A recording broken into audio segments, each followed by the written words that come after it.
What's going on, everybody? This is Versus Loco, the motherfucking horror trollo, back at it again with another review for the 31 Days of Horror Challenge.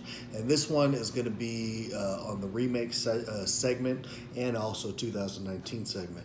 And it is going to be Child's Play, the remake. So this film here, I gotta be honest, when I first started hearing about this, I was very on the fence about it, and a lot of people think I don't like remakes, and there are some that actually it all came to because I hate the It remake, but there are a lot of remakes that I do like. I like the Hills Have Eyes remake. I like there's a I can't even think of them right now, but there are a few that I do like. But this one actually surprised me quite well. You do gotta take a little bit of time to adjust to the way that Chucky looks. But for me, I think the only really downfall is honestly Andy. I feel like Andy was a shitty actor, and I don't know. I just feel like it was played out a little bit different. But quick little synopsis: this one does take a complete different take on it than the original Child's Play. So basically, it is a toy that connects to the internet, connects to different kind of household things that are around. He interacts with you a lot more. Basically, kind of use it in more of today's modern society, even a little bit more ahead of where we're at right now.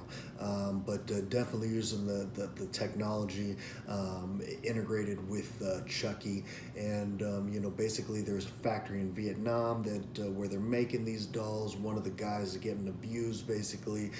He basically disconnects all the safety features on this doll, and then puts the chip inside him, and then ships him off to America, kills himself. So yeah, so the mother also, she's kind of another one that kind of annoys me a little bit in the movie. I remember her in the movie Funny People, yeah, with Adam Sandler, and she did really good in that role because she's just playing a funny kind of depressed girl. It was really funny. She was hilarious in that movie. But playing a mom in a more serious role, I don't know. I wish they kind of would have got somebody different for that. But it doesn't kill the movie that much. But anyway, she works at this retail store. She gets one of them on return. She kind of bribes her boss to let her keep this return. The gentleman actually was saying that there's something wrong with it, that the eyes kept lighting up red, and so basically, she bribes him enough. She's able to take it home. She brings it to her son, presents it to her son. He kind of says, "I'm too old for this," but then ends up enjoying it. They become friends, and Chucky just starts kind of showing that. Basically, he kind of gets obsessed with Andy. He wants to do nothing but spend time with him. He wants to do nothing but what he says, have fun with him.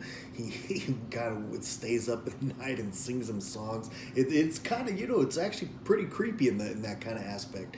And then let's see. And then basically that's a synopsis. After that, people start interfering with his way of basically connecting him and Andy. So he starts kind of killing people along the way to get his buddy back. But some really creepy aspects on it is hopefully if you're watching this, you've seen the movie because there is going to be spoilers.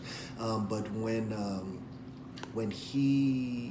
Andy was talking shit about his cat, saying he was a dick cat, and Chucky says it, it's pretty hilarious.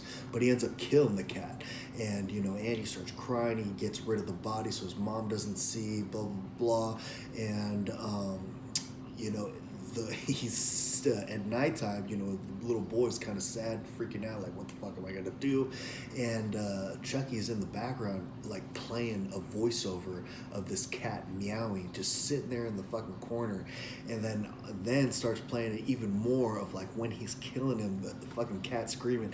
And I thought that was fucking, that was creepy. That was pretty fucking trippy. I love that they did that. But all in all, I feel like the cinematography in this movie was really, really good. Very good shots. The lighting in this movie, anytime that movies have lighting like that, especially in a horror movie, they really, really sell me. The greens, the reds, the different kind of colors like that, where you see like a whole back and it's all just lit up that color. It really emphasizes something for me, and it looks really good. Again, I said the acting is a little bit shoddy. The mom, she's not really that great. The son, to me, is horrible. You know, I tell you the truth, I feel like Chucky was the best actor in the movie, and he's a fucking doll. You know, I really like that they used mostly practical effects. The kills were really good. The Chucky effects were really good. All in all, I really feel like this was a really solid remake. Very, very pleasantly surprised. It had a little bit of humor in there too, and it worked really well with the humor versus, you know, the horror, the violence, everything like that. Worked really good. It didn't seem too corny, yeah, all in all, I really like the movie. I think I may have to give this. I'm really on the rage of eight. I'm going to go with 8. 8 out of 10. 8 out of 10 on this one. And this is day 2 of the 31 Days of Horror Challenge. Boom.